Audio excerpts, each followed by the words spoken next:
Yo voy a pedir a los demás que hagamos una oración para que la palabra que Dios ha puesto en mi corazón hoy compartir con todos ustedes sea de bendición, y tanto los niños que están en sus clases como nosotros que estamos aquí y los que están al otro lado sean bendecidos y ministrados con esta palabra que vamos a compartir en el día de hoy. Oramos al Señor. Señor, te damos muchísimas gracias por este culto que estamos celebrando en tu nombre, sabiendo que tú estás con nosotros aquí en medio, Señor. Gracias por tu fidelidad, gracias porque sentimos tu presencia, tu paz, tu calma. Y queremos pedirte ahora humildemente, Señor, que nos ayudes a exponer tu palabra y que sea de bendición para todos y cada uno de nosotros, Dios mío. Te damos muchas gracias porque siempre tu palabra nos habla, nos instruye, nos anima, nos fortalece, y queremos pedirte que una vez más sea así, Señor. Ponemos este tiempo en tus manos, en el nombre de tu amado Hijo Jesús. Amén y amén. Gloria al Señor. Yo quiero llevarles, en primer lugar, aunque vamos a leer otros textos a lo largo del mensaje, primeramente vamos a ir a la carta de Santiago. Está casi al final del Nuevo Testamento. Es una carta muy bonita, donde él habla muy claramente todos y cada uno de los temas que él trata. Es muy directo, muy fácil de entender. Esto no significa de que no sea profundo en su mensaje, pero utiliza un lenguaje tan fácil de entender que cuando uno lee la carta de Santiago uno disfruta muchísimo, porque uno entiende lo que lee. Cuando uno lee la palabra y la entiende, uno disfruta y goza muchísimo, ¿verdad? Él habla de muchos temas a lo largo de esta carta, y parece ser que con los ricos estaba un poco picado, ¿eh?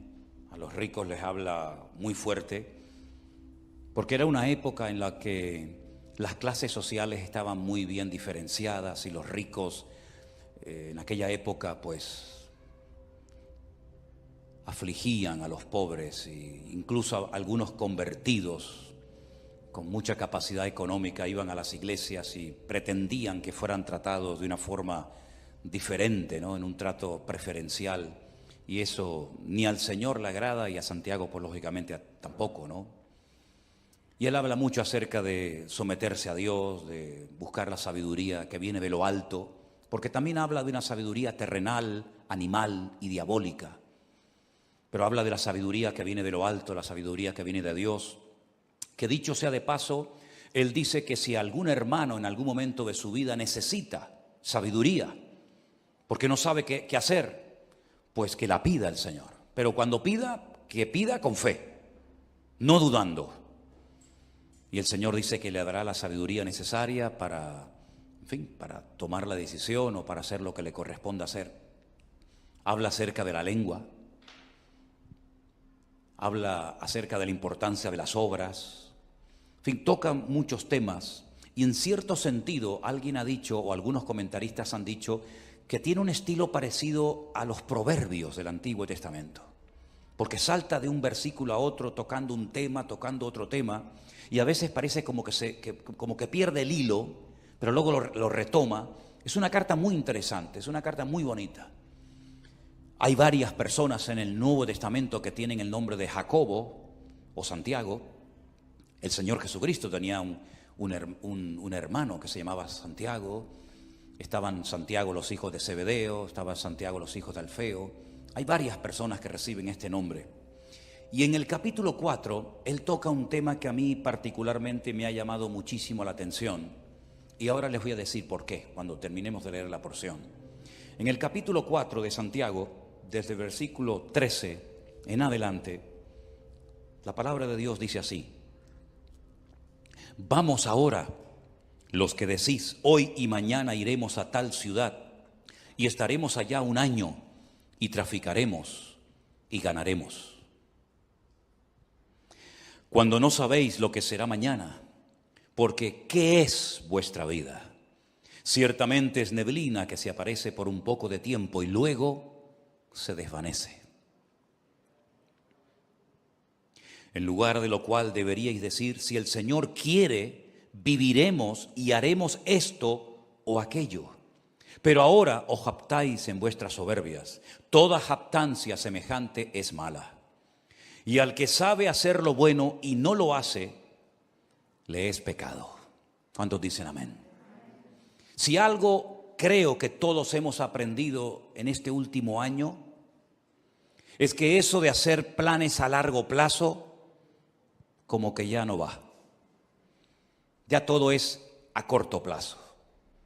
Hemos visto que el mundo cambia de un día para otro con una rapidez tremenda. Hemos visto cómo la economía, las familias, las naciones, todo cambia con una rapidez tan brutal que eso, ya digo, de hacer planes a largo plazo, pues como que ya no va con nosotros. En aquellos tiempos de la Biblia en los que se escribió esta carta, el Imperio Romano no paraba de conquistar nuevas tierras. Y cuando conquistaba nuevos territorios, Roma tenía la costumbre de levantar nuevas ciudades y de invitar a la gente alrededor o de otras naciones a que fueran a vivir a esas ciudades. Y muchos judíos iban, porque el Señor les dio a ellos la capacidad de hacer negocios y de ganar dinero. Y muchos judíos iban a esas ciudades recién inauguradas para empezar una vida nueva. Y hacían planes, sobre todo con el objetivo, con la intención de ganar dinero, de hacerse ricos rápidamente, porque montarían el primer negocio de lo que fuera y lógicamente la gente tendría que recurrir a él para comprar lo que fuera. Y Santiago, observando la costumbre que había en aquella época de buscar nuevos territorios, nuevos lugares para empezar una vida nueva y ganar dinero rápidamente, fácilmente, dirige estas palabras específicamente a ese tipo de personas. Esas personas que hacían planes sin consultar con Dios. Esas personas que hacían planes a largo plazo y no metían a Dios en sus planes, sino que tenían como una especie de agenda, pero Dios no aparecía por ninguna parte. Y hay una clarísima advertencia para nosotros los creyentes hoy en día acerca de no hacer planes a largo plazo, porque es perder el tiempo y sobre todo cuando no consultamos con Dios podemos correr graves peligros. ¿Qué es la vida? Es el título del mensaje de hoy. Santiago dice que la vida es como una neblina que aparece por un poco de tiempo y cuando te das cuenta se ha desvanecido y se ha ido para siempre. La semana pasada fui a un tanatorio a darle la despedida a un hermano mucho más joven que yo, que tuvimos la oportunidad de conocerlo con 14 años y llevarlo a los pies de Cristo, y por un tumor que tenía en su cabeza, pues ya en este momento no está entre nosotros, sino que está en la presencia del Señor. Y algunos de ustedes lo conocieron, porque durante algún tiempo fue el batería de esta congregación, de esta iglesia, nuestro hermano Santi, que partía a la presencia del Señor la semana pasada. Y uno dice, Señor, una persona joven, una persona tan noble, ya no está entre nosotros, ¿verdad? La última vez que lo vi, me lo encontré en un centro comercial junto con su esposa. Nos saludamos y me pidió allí en el pasillo de ese centro comercial que orara por él. Y esa fue la última vez que lo vi. Y la próxima vez cuando supe algo de él es que ya no estaba entre nosotros. Y uno se queda como sorprendido, ¿verdad? Lo rápido que le pasó la vida a este hermano. Pero esta semana, una hermana desde Bélgica, un matrimonio precioso con su niño, que han viajado en varias ocasiones con nosotros a Israel, me mandaba un WhatsApp pidiéndome oración por su marido, que necesitaba urgentemente un milagro en su vida. Lo llamé, él está en el hospital, o estaba en el hospital, hicimos una videollamada, nos vimos, y le han diagnosticado un cáncer y le han dado 3 meses de vida. Un hermano que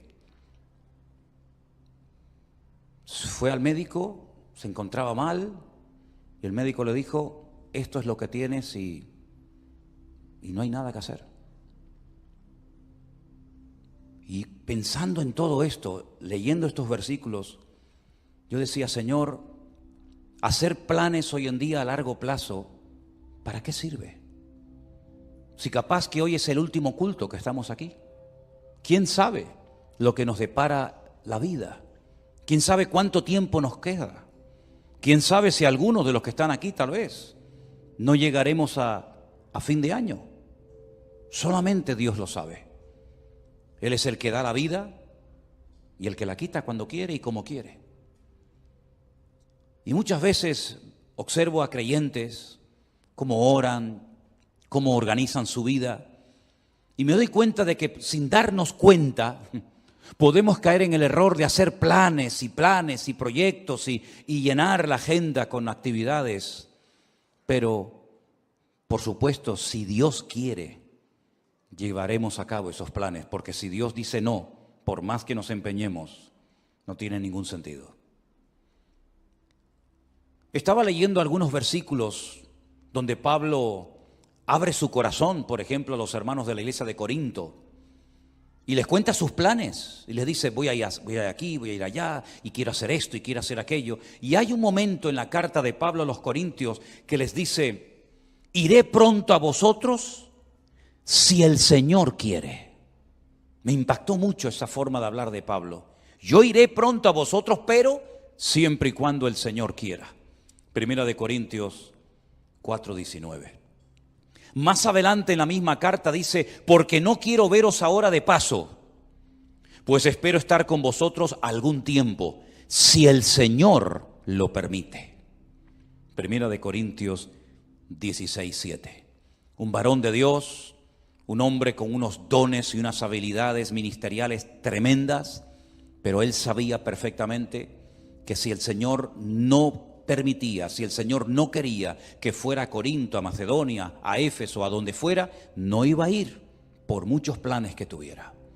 Y esa es la mentalidad con la que nosotros tenemos que movernos hoy en día. No vamos a hacer planes sin consultar con Dios, porque ya el Señor nos ha demostrado clarísimamente que la vida es muy corta y que eso de hacer planes a largo plazo no tiene ningún sentido. Eso no significa de que vamos a vivir muertos de miedo. Eso no significa de que vamos a estar inactivos y con una inseguridad constante y permanente en nuestra vida, ni muchísimo menos. El miedo no es de Dios. La inactividad no es la voluntad de Dios para nadie. Y vivir con inseguridad constante y permanente, menos todavía. Una cosa es que sepamos que el tiempo está en las manos del Señor y otra cosa es que vivamos con miedo, inseguros, de brazos cruzados. Nada que ver en absoluto. El futuro no está en nuestras manos. No controlamos el factor tiempo.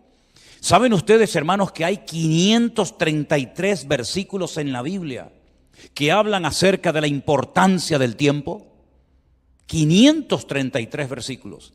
Y hay un capítulo casi entero, que es el famoso capítulo 3 del libro de Eclesiastés, donde en 29 ocasiones diferentes Salomón utiliza la palabra et, que es la palabra tiempo.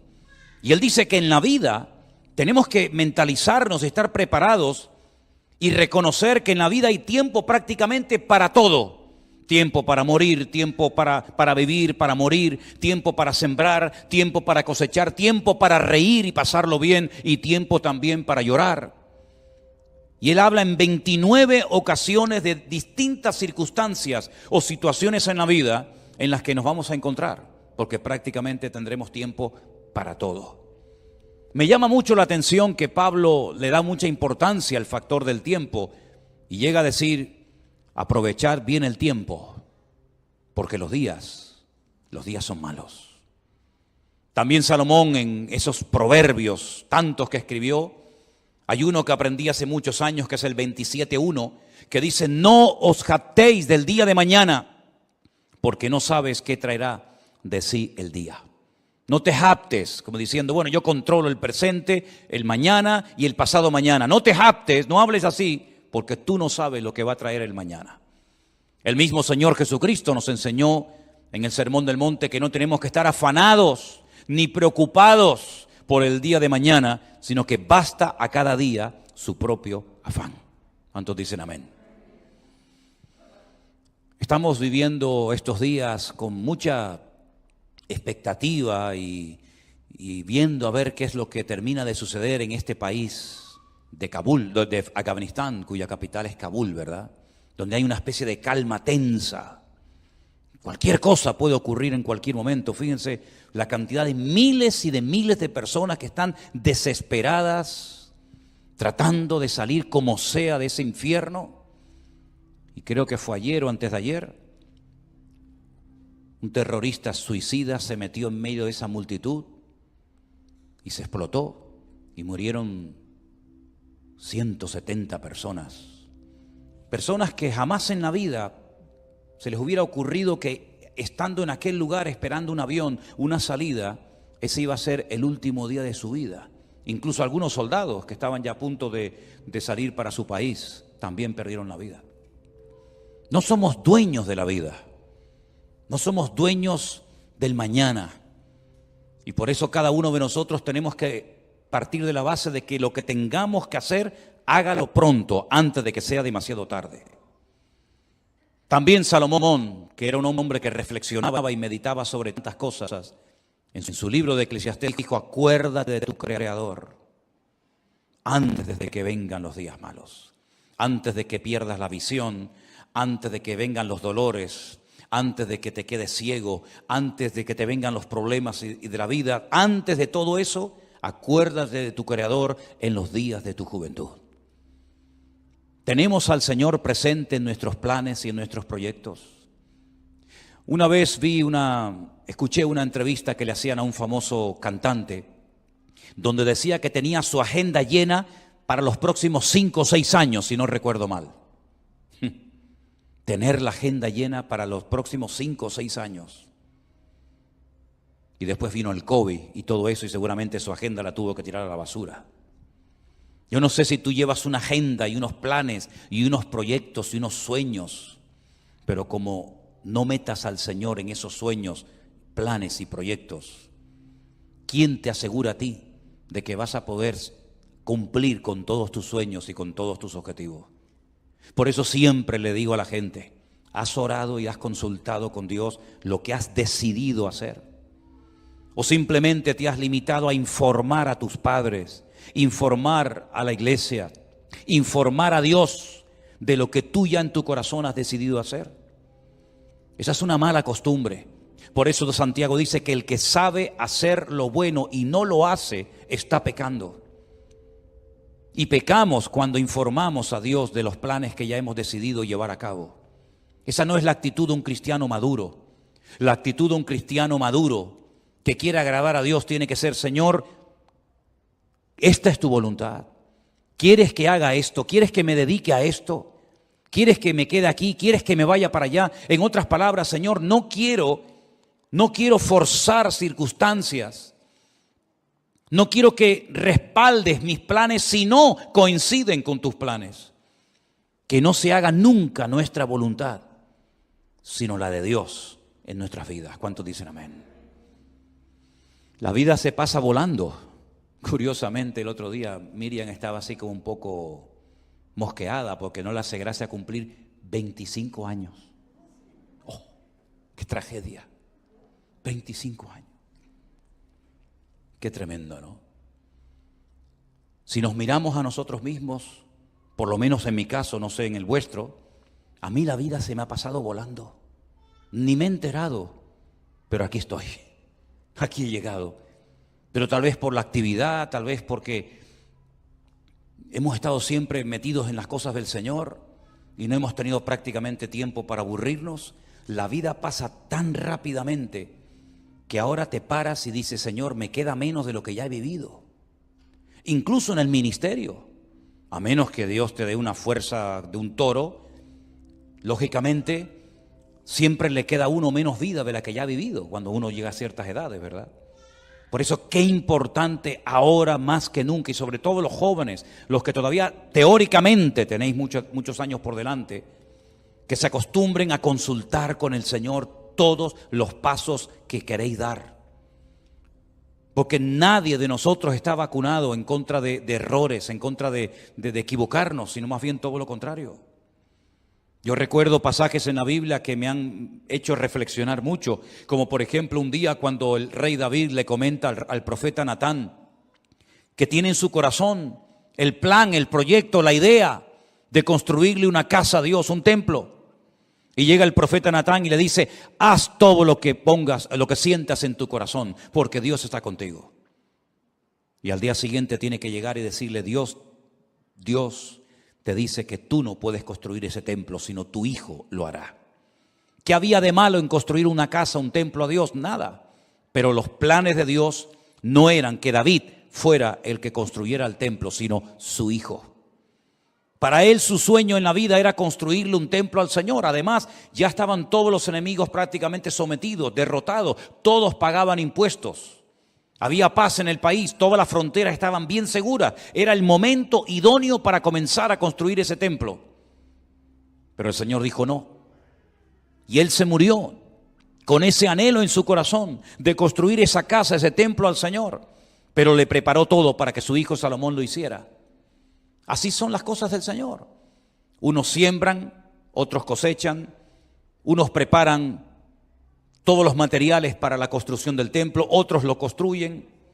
Cada uno de nosotros tenemos que consultarle al Señor si lo que estamos haciendo con la única vida que tendremos, que es esta, porque con la otra vida no contamos, en el sentido de que allí no vamos a mandar nosotros, pero con la única vida que nosotros podemos tener un mínimo de voluntad, tenemos que acostumbrarnos a someter todo absolutamente a Dios, para no perder el tiempo, para no encariñarnos, para no entusiasmarnos con cosas, con planes, con lugares, con personas que al fin y al cabo no entraban dentro de los planes de Dios.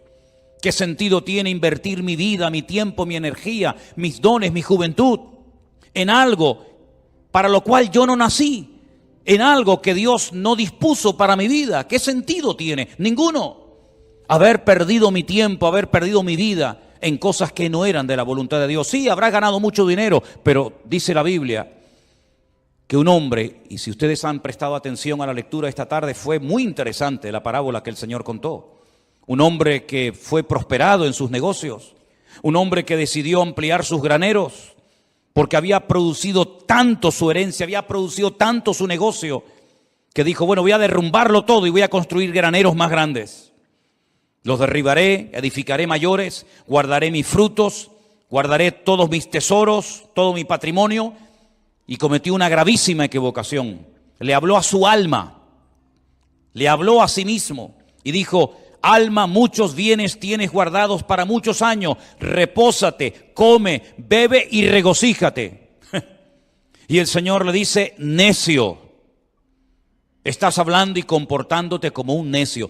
Tendrás dinero, tendrás mucho patrimonio, tendrás muchas cosas, pero eres un necio. Porque la forma como hablas delata tu inmadurez. La forma como hablas no es de un hombre sabio. ¿Cómo le vas a decir a tu alma que todo lo que has acumulado es para que ahora reposes, comas, bebes y disfrutas de la vida? Si esta noche vienen a buscarte, a pedirte tu alma, ¿qué harás con todas tus riquezas? No te van a servir absolutamente de nada. Absolutamente de nada. Dice: así es el que hace para sí tesoro, pero no es rico para con Dios. ¿Estás atesorando en Dios o estás atesorando para este mundo pasajero y efímero, que es como neblina que pasa rápidamente? Cuando uno observa a las personas del Antiguo Testamento, sobre todo al principio en el libro del Génesis, la cantidad de años que vivían, llegando a edades tremendas, como por ejemplo la del famoso Matusalén, que parece que no se moría nunca, ¿verdad? 100, 200, 300, 400, una barbaridad de años. Pero al final, por muchos años que vivieron, todos y cada uno de ellos murieron y partieron a la presencia de Dios. Y por muchos años que podamos vivir en este mundo, tarde o temprano tendremos que reconocer que en este mundo estábamos de paso. Tuvimos el privilegio de haber conocido a Cristo y de haber aceptado a Cristo como nuestro Señor y Salvador personal. de haber entendido el Evangelio. Pero no solamente eso es importante, sino una vez que yo me he convertido, lo cual no es fruto de la casualidad, sino del plan de Dios para mi vida, como aquel sabio hombre, tenemos que decirle al Señor, y ahora que soy salvo, ahora que he entendido el Evangelio, cuando hay millones y millones de personas en el mundo que no saben ni quién eres, jamás en la vida han tenido una Biblia en la mano, y yo dentro de toda esa multitud enorme de personas te he conocido, he entendido la palabra, tengo la Biblia conmigo cada día, ahora ¿qué quieres que yo haga? Porque sería absurdo y necio por nuestra parte pensar que me he convertido para nada. Simplemente para no irme al infierno, simplemente para ir a la presencia del Señor. Y el tiempo desde que me convertí hasta que vaya a la presencia del Señor, ¿qué hago? Puede ser que en algunos casos algunos tienen que seguir haciendo y dedicándose a lo que hicieron antes de convertirse, no digo que no. Pero por ejemplo el apóstol Pablo o Saulo de Tarso, recién convertido, tuvo el valor de preguntarle al Señor, ¿qué quieres que haga? Porque teóricamente, lo humanamente, lo lógico hubiera sido volver a Jerusalén, contarle a los que te enviaron que tuviste una experiencia que te cambió la vida y seguir con tu tradición, con tu ley, con tu mundo de rabino, etcétera, etcétera. Pero fue valiente y se atrevió a decirle a Dios, ¿y ahora qué quieres que haga? Y el Señor le dijo, entra en la ciudad y se te dirá lo que debes de hacer.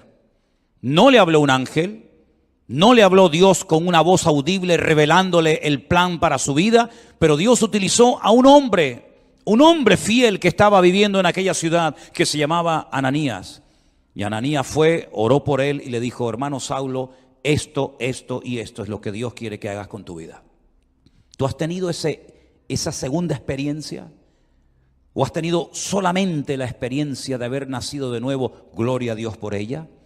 ¿O has tenido la segunda experiencia de decir, no solamente me convertí, sino que además esperé en el Señor y el Señor me reveló cuál era su voluntad para mi vida? Yo sí la tuve, tanto la primera como la segunda.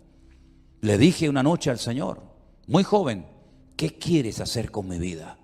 Y Él puso en mi corazón y las puertas se me abrieron y las circunstancias se dieron para que yo me preparara.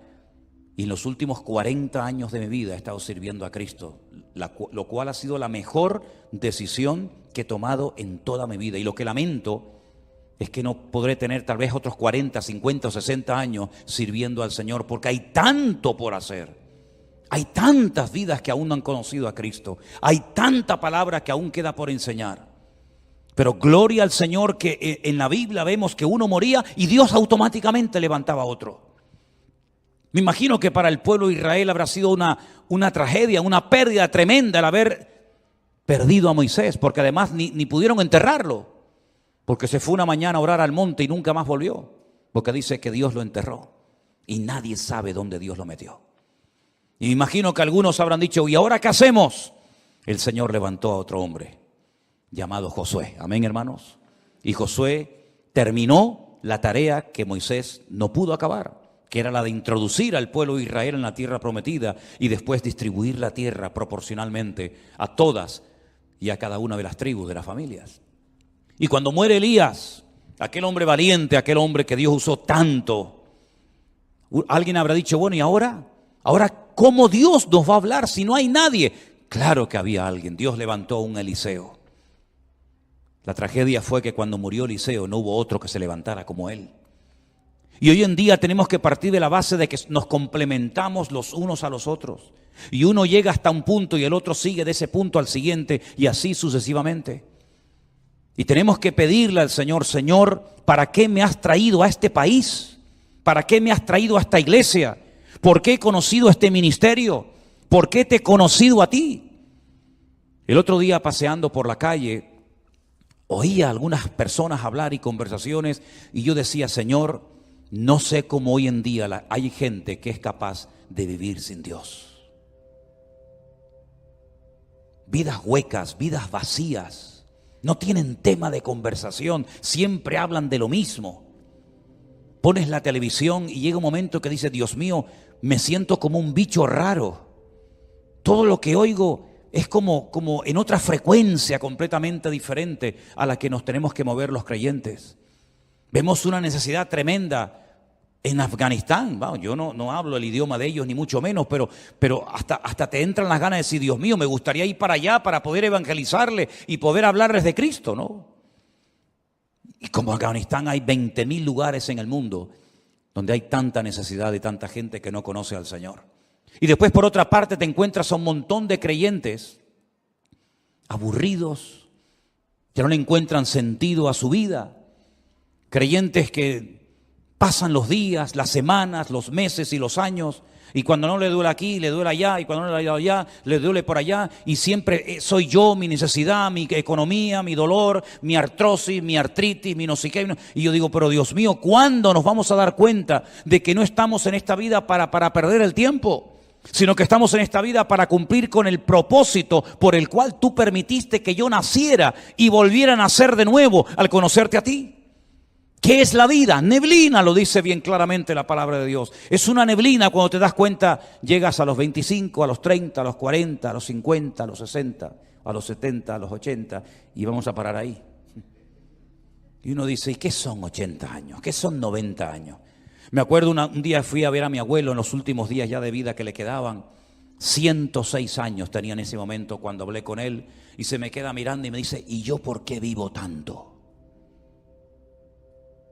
¿Por qué vivo tanto? No me muero nunca, me dice. He enterrado a todos mis amigos, he enterrado a montones de gente. Y se cumplió aquello que decía mi padre, el viejo, el abuelo nos va a enterrar a todos, porque todos se morían menos él. Pero al final murió, se le acabó la pila. Y uno dice, madre mía, 106 años. ¿Y qué son 106 años? No es nada, es neblina que pasó. Duró un poco más la neblina ese día, pero al final la neblina terminó también disolviéndose.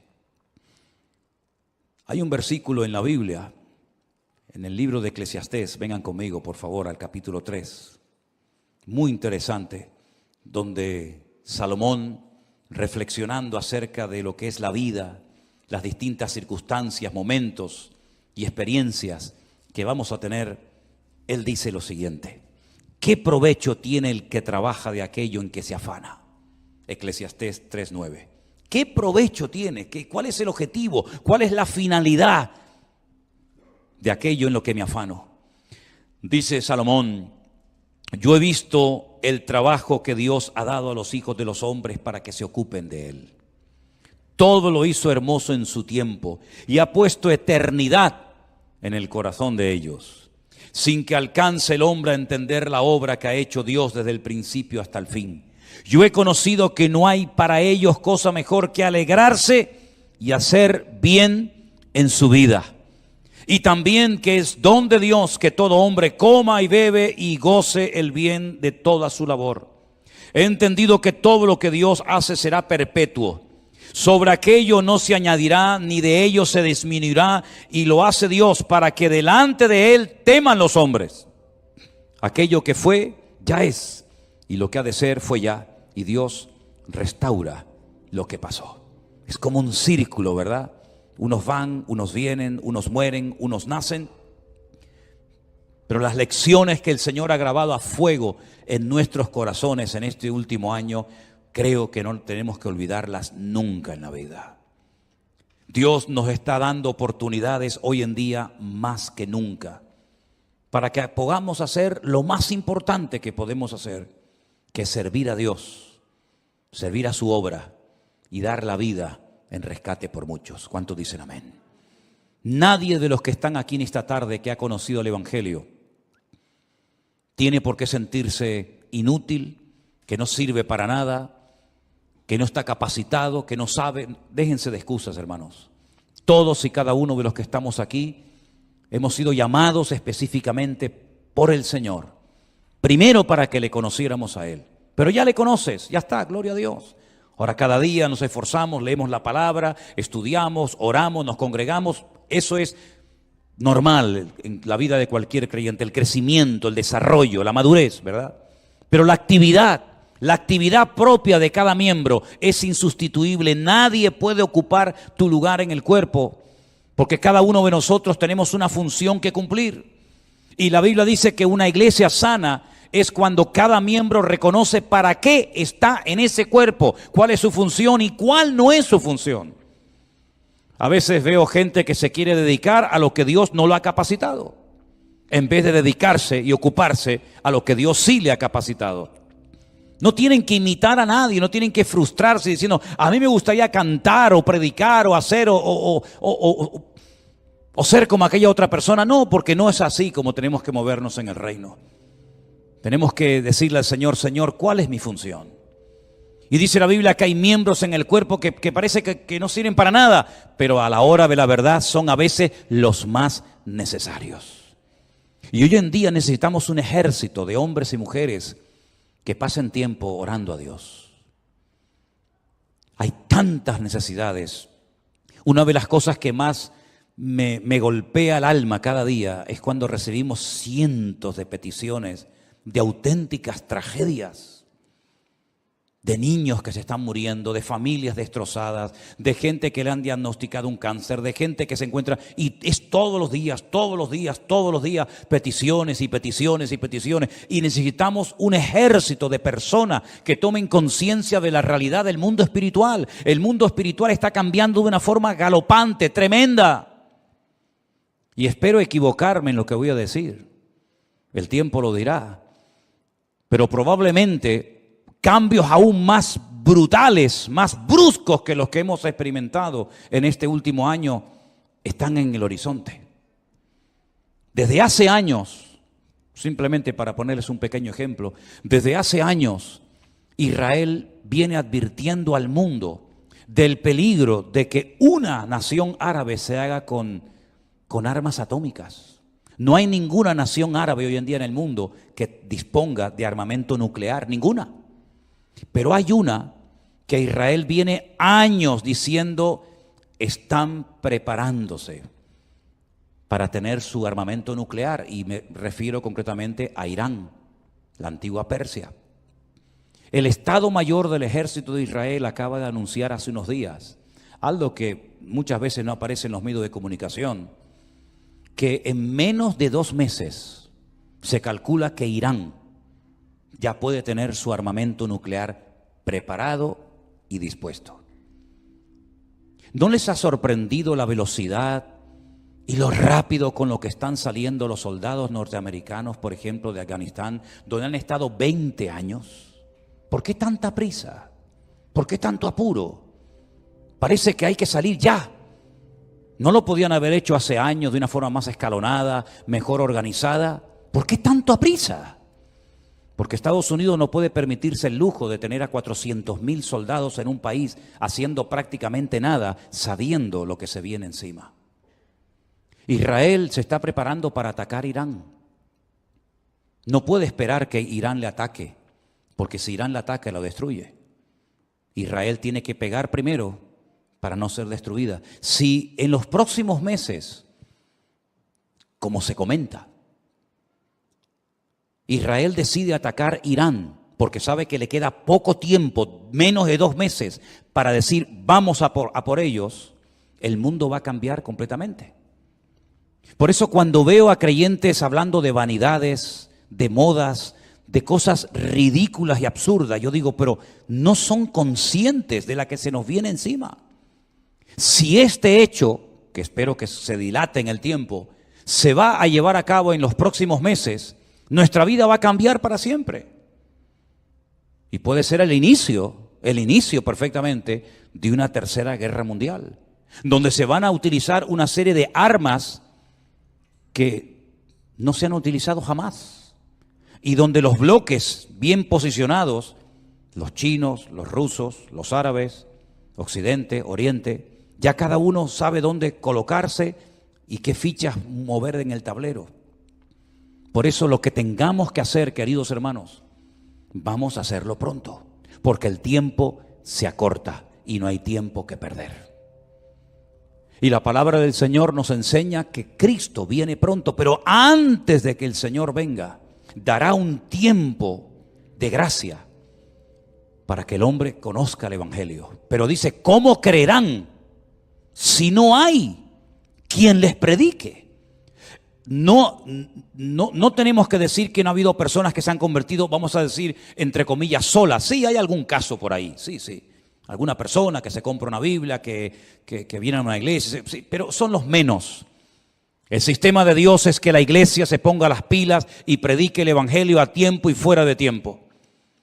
Y la Biblia dice que antes de la venida del Señor habrán una serie de señales que ya se están dando y que probablemente muchos de nosotros las veamos y por lo tanto ya no hay tiempo que perder. Sé sabio con la utilización de tus recursos económicos.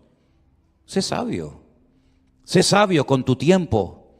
Organízate de tal manera de que tengas tiempo para estudiar las profecías, para prepararte, para servir al Señor. Y mira, y cualquiera, sea pastor o no sea pastor, lleves un año, lleves poco tiempo, cualquiera puede ir a una librería cristiana y comprar 100, 200 Nuevos Testamentos, Biblias, y salir por el barrio un día y regalárselas a esos jóvenes que están ahí en la calle, o al señor que está en el bar que saludas todos los días. Cualquiera de nosotros puede acercarse a una persona y decirle, oye, mira, quiero regalarte algo que te va a venir muy bien, un libro, una Biblia, un Nuevo Testamento, invitarlo un día al culto, darle una tarjeta, que hay cientos de tarjetas todavía por ahí sin repartir, donde aparece la página web de la iglesia, los canales de Facebook y de YouTube, para que puedan escuchar la palabra de Dios. ¿Sabes cuántas miles? Y ya puedo hablar de miles, ¿Sabes cuántas miles de personas viendo las redes sociales se han reconciliado con el Señor y han conocido a Cristo como su Señor y Salvador personal en este último año? Es incontable el número. Es incontable. Me decía uno de los colaboradores que tenemos en Centroamérica, en Costa Rica, y dice, pastor, es imposible controlar esto, perdimos el control. Ya ni siquiera los grupos de WhatsApp nos sirven, porque ya hemos llegado a un límite en el que ya ahora tenemos que comenzar a meter a la gente en otros sistemas, porque ya el WhatsApp se nos ha quedado corto. Cientos y cientos y cientos y cientos, miles de personas. Me decía Priscila el otro día, que es una de las que atiende los correos, un promedio de 100 y pico correos cada día, ¿sí o no? Necesidades, peticiones, vengan para aquí, queremos bautizarnos, queremos casarnos, queremos abrir una iglesia, queremos que nos visiten todos los días, todos los días, todos los días.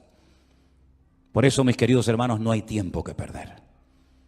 ¿Qué es la vida? Es neblina que se pasa, pero mientras estemos con vida, podemos ser útiles en las manos de nuestro Dios. Si usted se quiere dedicar a sus cosas sin tener en cuenta al Señor, sin meter al Señor en su agenda, Dios le bendiga. Pero necesitamos urgentemente de hombres y de mujeres que se tomen en serio este tiempo y que sepan que queda poco tiempo. Ya sé que es como un tópico, ¿no? La iglesia viene diciendo, los predicadores, los pastores, venimos diciendo hace años que queda poco tiempo, pero hermanos, hay que ser ciego, hay que ser una piedra para no darse cuenta de que nuestro mundo se está cayendo a pedazos. Cualquier momento que pongas la televisión te das cuenta de que el mundo está perdido. Sodoma y Gomorra está por todas partes. Las presiones, las tentaciones, la manipulación, etcétera, etcétera, que está viendo en nuestro tiempo, jamás en la historia lo habíamos vivido. De hecho, hasta la gente, si se han dado cuenta, hasta la gente ha cambiado. Yo hablo con gente prácticamente cada día y noto que la gente ha cambiado. Antes podías dialogar, hasta discutir de religión, discutir de Dios, discutir de Biblia, pero están como cauterizados, como robotizados. Ni sienten ni padecen. Antes discutías que si los católicos, que si los evangélicos, que si la Virgen, que si los santos. Hoy en día la gente está con una frialdad tan espectacular que ya no es como antaño, que el tema religioso, entre comillas, era una novedad. Hoy en día, ¿quién habla de Dios? ¿Quién habla de Biblia? Prácticamente nada. Es una de las señales de los últimos tiempos, la frialdad del mundo hacia Dios, pero que no sea la característica de la iglesia hoy en día para nosotros, porque la Biblia dice que el amor de muchos también en los últimos tiempos se enfriaría, mas el que persevere hasta el fin, ese será salvo. Y yo quiero ser de los que perseveran hasta el fin, para que ninguno me quite la corona que el Señor tiene preparada para mi cabeza. ¿Cuántos dicen amén? Cierra tus ojos ahí donde estás. ¿Qué es la vida? es neblina que aparece y se desvanece rápidamente. Pon tu vida en las manos del Señor. Pon tu vida, tus recursos, tu juventud en las manos de Dios. Y te vas a dar cuenta de que no hay tiempo ni para estar desanimado, ni para estar triste, ni siquiera ni para pecar. No hay nada mejor que estar activo en las cosas del Señor. Si tu cabeza está todo el día pensando en lo material, todo el día pensando en lo económico, tienes un grave problema, querido hermano y hermana. Tienes un gravísimo problema. Si lo material te absorbe, si lo material te quita el sueño, si lo material te preocupa, quiere decir que no estás ocupado en las cosas del reino. Porque cuando uno está ocupado en las cosas del Señor, no está preocupado por nada ni por nadie. Y los tiempos en los cuales el Señor ha decidido que tú y yo vivamos son tiempos diferentes, muy parecidos a los tiempos de Noé, de violencia por todas partes, donde padres matan a sus hijos, donde se oyen pecados terribles que nunca antes se habían oído entre nosotros, de gente que hace locuras y le ha perdido el miedo a la muerte, le ha perdido el respeto a Dios. Y parece que cuanto más normas ponen, más fácil para algunos es quebrantarlas. Hay un endurecimiento, una frialdad, una soberbia, una arrogancia tan grande en la gente que se creen que porque tienen casa y coche y dinero y trabajo ya lo tienen todo.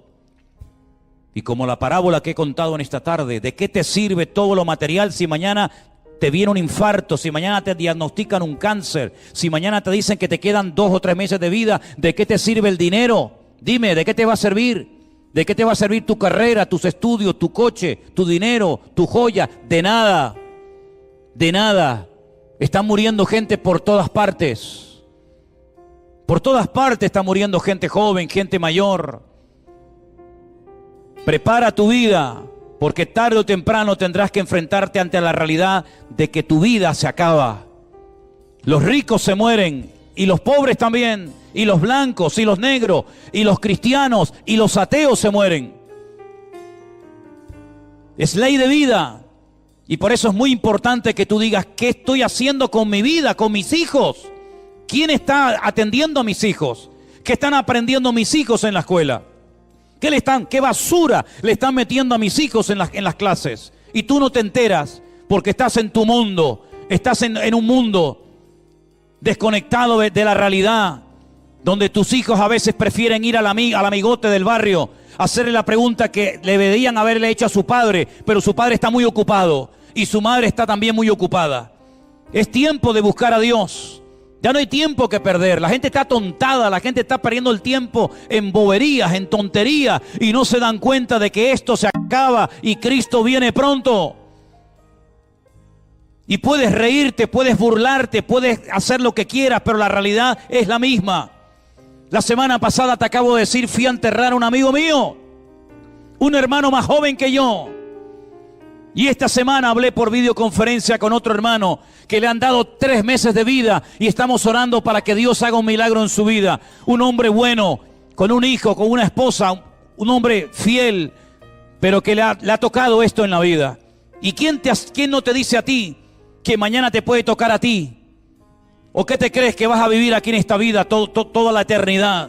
Estamos de paso, queridos hermanos y amigos. ¿Saben cuánta gente cada día muere sin esperanza?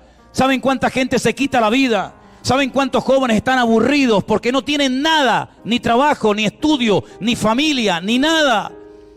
Es tiempo de hablar de la esperanza y de la fe que tenemos en nuestro Dios, porque solamente Dios puede salvar a España. Ningún partido político, ningún hombre puede salvar a esta nación. Esta nación está en coma hace muchos años. El mundo está en coma. Las familias están destruidas. Y no es que esto sea un mensaje apocalíptico para asustar a nadie, es que hay que ser ciego para no darse cuenta. Hasta hace pocos años Venezuela era una maravilla de país. Miren cómo está hoy en día. Hasta hace no muchos años otros países donde la gente iba a buscar trabajo, no había trabajo, no había nada. Hoy en día hay trabajo, hay oportunidades, hay oportunidades. Pero Hoy en día están hechos pedazos y la gente desesperada por salir. Las imágenes de esos niños en cloacas con agua putrefacta hasta la cintura, esperando que un soldado tenga un poco de piedad y de misericordia para montarlo en un avión y salir del infierno. Son realidades que están ocurriendo hoy en día en el mundo. La gente sigue pensando en el fútbol, la gente sigue pensando en sus vacaciones. Sigan jugando, sigan jugando. Pero es tiempo de buscar a Dios. No hablo de una religión, no hablo de una iglesia, hablo de Dios. Hablo de buscar al Dios vivo que puede traer esperanza a tu familia. Hablo de un Dios poderoso que puede traer esperanza a tu casa. No hablo de una iglesia, no hablo de una religión. Hablo de un Dios que te amó tanto, que murió en la cruz para que tengamos esperanza y para que no nos muramos con una depresión, amargados de la vida. Señor, en el nombre de Jesús queremos orar en este momento por las naciones de la tierra, por esta nación de España que te ha dado la espalda y con su soberbia y con su arrogancia se creen sabios y son necios, Señor, porque le han dado las espaldas a Dios, y no hay mayor necedad que renunciar a Dios y a su palabra. Señor, en el nombre de Jesús, ten misericordia de estas naciones. Usa a tu amada iglesia en este tiempo para que podamos en el nombre de Jesús llevar este mensaje de vida, de esperanza, de fe y de amor a miles de corazones que hoy están desesperados, que hoy no tienen ganas de vivir, sin trabajo, enfermos, desilusionados de la vida, hartos de todo. Señor, úsanos. Y te pido, Dios mío, que podamos ser gente útil en este tiempo y que a muchos se le caigan las escamas, la venda de los ojos y se den cuenta de que el tiempo se acorta y de que el mundo no va a ir a mejor. El mundo, según tu palabra, va a ir de mal en peor. Y por eso es tiempo de buscar a Dios, de tener fe en Dios y de no perder más el tiempo en estupideces que no sirven para nada. Señor, ayúdanos, guárdanos, Padre Santo, de las vanidades de este mundo, de perder el tiempo. Y ayúdanos, Señor, a mantenernos firmes en la fe. En el nombre de tu amado Hijo Jesús. A ti la gloria y a ti la honra. En el nombre de Jesús. Bendito sea tu nombre.